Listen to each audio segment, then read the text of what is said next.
hacerme carillas si soy bruxista?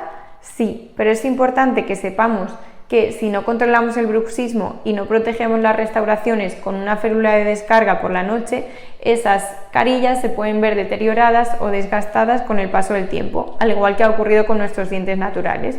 Por eso es muy importante que después de cualquier rehabilitación estética protejamos esas carillas con una férula de descarga por la noche para evitar que se deterioren.